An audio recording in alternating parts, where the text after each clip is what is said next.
প্রিয় শিক্ষার্থী, prosper academy ক্লাসরুমে তোমাদের সবাইকে স্বাগতম। আমি আবার চলে এসেছি তোমাদের সামনে বিদ্রোহী কবিতার তৃতীয় পর্বের অংশটুকু নিয়ে। আমরা আজকে আলোচনা করব বিদ্রোহী কবিতার তৃতীয় পর্ব। একটু ভালো করে খেয়াল করো প্রিয় শিক্ষার্থী, আমাদের কি যে জায়গাটা আমাদের এখানে আছে আজকে আমাদের স্লাইডে, আমরা এটা সম্পূর্ণ আলোচনা করবো ইনশাআল্লাহ। প্রিয় শিক্ষার্থী, একটু ভালো করে দেখো। আমরা জানি যে কবি কাজী নজরুল ইসলাম বিদ্রোহী কবিতায় নিজের সত্তার আলোকে নিজের শক্তিটাকে প্রকাশ করার জন্য অসংখ্য মিথোলজির ব্যবহার করেছেন, অসংখ্য শব্দের ব্যবহার করেছেন, অসংখ্য পুরাণের ব্যবহার করেছেন। তো বিশেষ করে তার উদ্দেশ্য কি ছিল প্রিয় শিক্ষার্থী? উদ্দেশ্য হচ্ছে তার শক্তিটাকে আমাদের সামনে উপস্থাপন করা। আমরা আজকে দেখে নিব তিনি এইখানে কি বলেছেন। দেখো কবিতার মধ্যে একটু ভালো করে খেয়াল করো প্রিয় শিক্ষার্থী। আমি খেপা দুর্বাসা বিশ্বামিত্রের শিষ্য। একটু ভালো করে খেয়াল করো তো। তিনি বলছেন আমি খেপা দুর্বাসা বিশ্বামিত্র শিষ্য। অর্থাৎ তোমাকে কিন্তু এমসিকিউ চলে আসবে যে কবি নিজেকে কার শিষ্য বলেছেন। মনে রাখবা তিনি দুইজনের শিষ্য বলেছেন নিজেকে, একটা হচ্ছে দুর্বাসা এবং বিশ্বামিত্র। ওনারা কারা? আমরা জানি যে দুইজনই ঋষি ছিলেন। এই ঋষির মধ্যে একজন ছিল খেপা, আরেকজন ছিল হচ্ছে ধৈর্যশীল শান্তশিষ্ট। একটু বলে নি আমরা, এই দুর্বাসার কোপানলে ক্রোধানলে পুড়ে গেছে অনেক কিছু। অর্থাৎ দুর্বাসা এতটাই ক্ষিপ্ত ছিলেন যে উনার চোখ থেকে অগ্নি বের হইতো, অগ্নি লাভা বের হইতো। এবং আমরা যে বিষয়টা দেখেছি যে উনার আমরা যেটাকে বলি অভিশাপে পুড়ে গেছে অনেকেই। এই দুর্বাসা, তার মানে নজরুল নিজেকে বলতেছে আমি খেপা দুর্বাসা, মানে আমি কিন্তু ক্ষিপ্ত হয়ে থাকি, আমি রেগে থাকি। এই ব্যক্তিটাই আবার বলতেছে বিশ্বামিত্রের শিষ্য। বিশ্বামিত্র ক্ষত্রিয় ছিল, যাতে আমরা জানি ক্ষত্রিয়রা যুদ্ধ করে। উনি তারপরে নিজের তপস্যার মাধ্যমে ব্রহ্মচার্য অর্থাৎ ব্রাহ্মণত্ব লাভ করেন। অর্থাৎ নজরুল এখানে দুইটা সত্তাকে আমাদের চোখের সামনে নিয়ে এসেছেন। একটা হচ্ছে খেপা আর একটা হচ্ছে কি ঠান্ডা স্থির। অর্থাৎ একদিকে দুর্বাসার শিষ্য, আরেকদিকে কি বিশ্বামিত্রের শিষ্য। আমার মনে হয় তোমরা বুঝতে পারছো। আমি দাবানল দাহন করিব বিশ্ব। বাহ, কি চমৎকার কথা দেখছো। একটু ভালো করে খেয়াল করো, তিনি দাবানল দাহ পৃথিবীটাকে পুড়িয়ে ফেলবেন। এখন কথা হচ্ছে কেন পৃথিবীটাকে পুরাতে হবে? পৃথিবীটাকে পুরানোর কারণ হচ্ছে পৃথিবীটা কদর্যতায় খারাপে ভরে গেছে। এবার এই পৃথিবীকে পুড়ে ফেলতে হবে, পৃথিবীকে পুড়ে নতুন করে সৃজন করতে হবে। তিনি কিন্তু বলছেন এই কবিতার মধ্যে আমি উপারি ফেলিব অধীন বিশ্ব অবহেলে নব সৃষ্টির মহানন্দে। অর্থাৎ আমি এই পৃথিবীটাকে নতুন করে সৃজন করার উদ্দেশ্যে আমি কি বলছি দেখো, আমি উপারি ফেলিব, এই পৃথিবীটাকে উপরে ফেলে দিব। আমার পথ প্রবন্ধের মধ্যে নজরুল ইসলাম কিন্তু বলেছেন যে আমাদের এই সমাজের ভিত্তিটাই পচে গেছে, এই সমাজটাকে পুনরায় গড়তে হবে আমাদের। প্রিয় শিক্ষার্থী, আমার মনে হয় তোমরা বুঝতে পারতেছো। দেখো এইবার নজরুল ইসলামকে তোমরা যে জায়গাটাতে পাবা, উনি খুবই ভালোবাসায় পরিপূর্ণ একজন মানুষ। এই কবিতার মধ্যে আমি উন্মন উদাসী, অর্থাৎ এখন একটা ব্যাপার, একদিকে বলতে তিনি খেপা, একদিকে তিনি ধৈর্যশীল, আবার তিনি হয়ে যাচ্ছেন দাবানল দাহ, তিনি পৃথিবীকে পুড়িয়ে দিচ্ছেন। এই ব্যক্তি আবার বলতেছে দেখো আমি উন্মন উদাসীর। তার মানে যে নারী বা যে মেয়ে উদাসীন থাকে, তার যে মনের যে অবস্থাটা, সেটাও আমি নজরুল। তার মানে আমি নজরুলকে তোমরা যদি মনে করো যে আমি খুবই খেপা, পৃথিবীকে পুড়িয়ে ফেলবো, এই জন্যই আমার জন্ম হয়েছে, বিষয়টা ওই রকমও না। আমার একদিকে প্রেম আর একদিকে দ্রোহ রয়েছে। দেখো আমি বিধবার বুকে ক্রন্দন শ্বাস, একজন বিধবা। আমরা জানি যে ওনার জীবনের যে কষ্টটা থাকে, ওনার যে জীবনের যে লাঞ্ছনাটা থাকে, এটাকে নজরুল নিজের মধ্যে ধারণ করেছেন। আমি বিধবার বুকে ক্রন্দন শ্বাস, আমি বিধবার বুকের কান্নার আওয়াজ, হাহুতাশ আমি হুতাশির। এই যে আমরা হতাশাগ্রস্ত থাকি না, হতাশায় নিমজ্জিত হয়ে থাকি, সেই হতাশাটাকে নজরুল নিজের মধ্যে ধারণ করেছেন। নজরুলকে আমরা যদি পড়তে চাই, নজরুলকে যদি জানতে চাই, নজরুলের দুইটা সত্তাকে আমাদের জানতেই হবে প্রিয় শিক্ষার্থী। একটা হচ্ছে প্রেম আর একটা হচ্ছে দ্রোহ। তারপর দেখো আমি বঞ্চিত ব্যথা, অর্থাৎ যে ব্যথাটা বঞ্চিত হয়, অবহেলিত হয়, পথবাসী যে পথে বসবাস করে, চির গৃহহারা যত পথিকের, অর্থাৎ যত পথিক চিরদিনের জন্য গড়হারা, যাদের ব্যথা কেউ দেখে না, সেই বঞ্চিত ব্যথা আমি নজরুল হৃদয়ের মধ্যে ধারণ করি।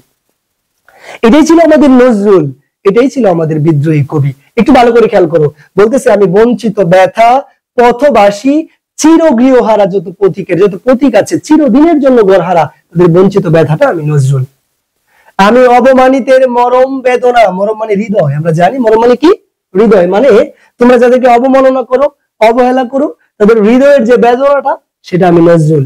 বিষ জ্বালা, যাদের মনের মধ্যে বিষাক্ত জ্বালা বসবাস করে, প্রিয় লাঞ্ছিত বুকে গতি ফের, অর্থাৎ যারা লাঞ্ছিত হয়ে গেছে তাদের বুকে গতি ফেরানোর জন্য আমি নজরুল সর্বদাই জাগ্রত থাকি।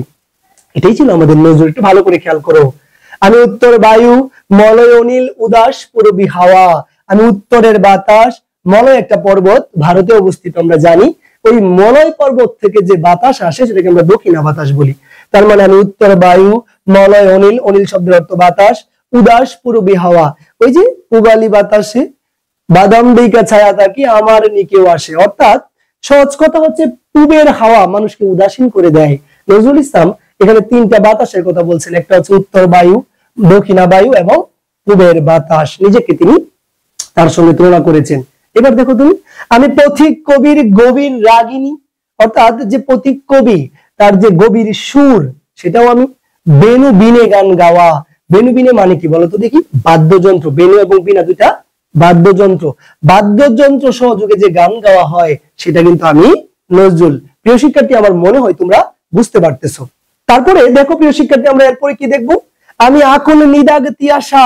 নিদাগ মানে গ্রীষ্মকাল। তো গ্রীষ্মের যে তিয়াসা মানে হচ্ছে পিপাসা, তার মানে হচ্ছে আমি গ্রীষ্মের পিপাসা। এই নজরুল আবার বলতেছে, দেখো এরপরের লাইনে দেখতে পাবো আমরা, আমি রুদ্র রুদ্র রবি, মানে হচ্ছে আমি রুদ্রের কিরণ, আমি রবির, আমি সূর্যের কিরণ। তার মানে এত তাপদাহ সেই যে গ্রীষ্মের পিপাসা সেটা আমি নজরুল। তারপরেই আবার এই নজরুল বলতেছে, দেখো আমি মরুনির জ্বর ঝড় জ্বর, আমি শ্যামলিয়া ছায়া ছবি। কি চমৎকার কথা! দেখো একদিকে তিনি গ্রীষ্মের তাপদাহে যে পিপাসার্থ হয় সেই চেতনাকে নিজের মধ্যে ধারণ করেছেন, আরেকদিকে তিনি বলতেছেন আমি মরু নির্জর। নির্জর মানে ঝর্ণা, মরুভূমি মরুভূমি। অর্থাৎ যে এই যে তৃষ্ণার্ত ব্যক্তি তার জন্য তিনি মরুভূমির ঝর্ণা হয়ে যান। এই যে দেখো, আমি মরু নির্জর ঝড় ঝড়, আমি শ্যামলিয়া ছায়া ছবি। অর্থাৎ আমি এই পূর্ব বাংলার রূপ তুমি আমার মধ্যে দেখতে পাবা। অর্থাৎ এই কবিতা তুমি যদি বুঝতে চাও প্রিয় শিক্ষার্থী, আমি একটা কথা বলে নিই। এখানে দুটা সত্তাকে তোমার মাথায় রাখতে হবে। আমি সৃষ্টি, আমি ধ্বংস। আমি প্রেম, আমি দ্রোহ।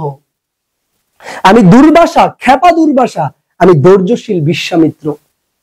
আমি দাবানল দাহন করিব বিশ্ব, আবার আমি উপাধি ফেলিব দিন বিশ্ব, অবহেলে নব সৃষ্টির মহানন্দে।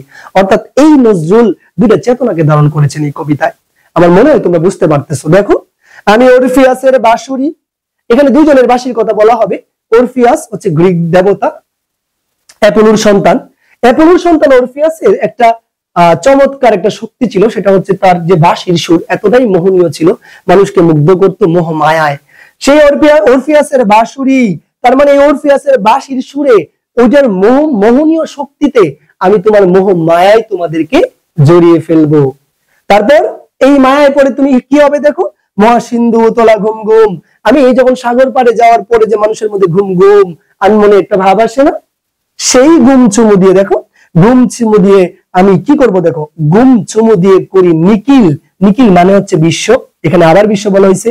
গুম চুমু দিয়ে করি নিখিল বিশ্বে নির্জুম, মানে আমি গুম চুমু দিয়ে, শান্তির চুমু দিয়ে আমি এই পৃথিবীটাকে নির্জুম করে দিই। এই যে এই পৃথিবীতে এত কদর্যতা, এত হানাহানি, এত মারামারি, আমার কি প্রয়োজন? তাহলে আমার এই গুম চুমু দেওয়ার প্রয়োজন। বিশ্ব কি হয়ে যাবে? নির্জুম হয়ে যাবে, নীরব হয়ে যাবে। তারপরে দেখো, মম বাঁশুরির তানে পাশুরি। তারপরে তুমি কি আমাকে সবসময় সিরিয়াস মোডে পাবা নাকি? আমিও তো প্রেমিক মানুষ।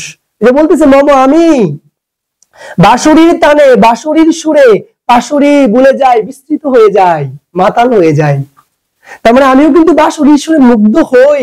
তোমরা আমাকে এমন ভেবো না যে আমি শুধু পৃথিবীকে পুরানোর জন্য এসেছি, আমি নতুন কিছু সৃজন করার জন্য এসেছি। আমি ভালোবাসা দিয়ে পৃথিবীকে নতুন করে সৃজন করতে চাই। আবার এই পৃথিবীতে যারা অন্যায় অত্যাচার করবে না তাদেরকে আমি পুড়িয়ে দেবো। কিন্তু আমি নজরুল, আমি তো সেই নজরুল, আমার ভিতরে তো সেই সত্তাকে আমি ধারণ করি। এবার তুমি তোমার ভিতরে ধারণ করো না এই সত্তাকে।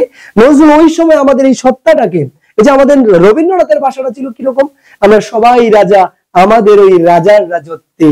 তার মানে আমাদের সবার ভিতরে একটা রাজার ভাব আছে। নজরুল ইসলাম এটা আমাদেরকে এইভাবে বলছেন, আমার ভিতরের সত্তাটাকে জাগাইতে হবে, দেন আমরা এই কাজগুলা করতে পারবো। তারপরে কি বলছে দেখো, আমি শ্যামের হাতের বাঁশুরি, মানে আমি প্রেমিক। শ্যাম মানে কৃষ্ণ, আমরা জানি যে কৃষ্ণের বাঁশি প্রেমের প্রতীক, প্রেমের প্রতীককে বহন করে, অর্থাৎ প্রেমকে বহন করে। তার মানে দেখো তুমি, আমি শ্যামের হাতের বাঁশুরি। এই যে শ্যামের হাতের বাঁশির মাধ্যমে যে প্রেম প্রকাশিত হয় সেটা কিন্তু আমি নজরুল, আমি প্রেমিক নজরুল। তোমরা আমাকে প্রেমিক হিসেবে পাবা, আমাকে পাবা বিদ্রোহী হিসেবে যদি তুমি অত্যাচার করো কারো উপর, যদি তুমি কারো উপর অন্যায় করো, যদি তুমি মানুষের মধ্যে অসাম্য সৃষ্টি করো। অর্থাৎ আমি নজরুল দুটো সত্তাকে বহন করি। পৃথিবীতে আমাদের প্রত্যেকটা মানুষের ভিতরেও এই সত্তাগুলো আছে, একটা ভালো সত্তা, একটা খারাপ সত্তা। খারাপ সত্তারা জাগ্রত হয়ে গেলেই আমি খারাপ মানুষ, ভালো সত্তারা জাগ্রত হয়ে গেলে আমি মহান মানুষ। এখন শুধু এটা জাগানো কাজ। নজরুল ইসলাম সেই জাগানোর কাজটাই করেছেন। প্রিয় শিক্ষার্থী, যারা এখন পর্যন্ত আমার এই ভিডিওটা দেখেছো, অবশ্যই মনে হয় ভালো লেগেছে। আমি মনে করি তোমরা যারা আমার এই ভিডিওটা দেখেছো অবশ্যই আমাদের চ্যানেলটাকে সাবস্ক্রাইব দিয়ে রাখবা, আর আমাদের পেজে যারা নতুন অবশ্যই আমার পেজটাকে ফলো দিয়ে রাখবা। তো প্রিয় শিক্ষার্থী, আমাদের চতুর্থ পর্ব দেখার জন্য অবশ্যই তোমরা অপেক্ষা করতে পারো। আমি অচিরেই তোমাদের চতুর্থ পর্ব নিয়ে আসতেছি। সেই পর্যন্ত সবাই ভালো থাকো। আসসালামু আলাইকুম।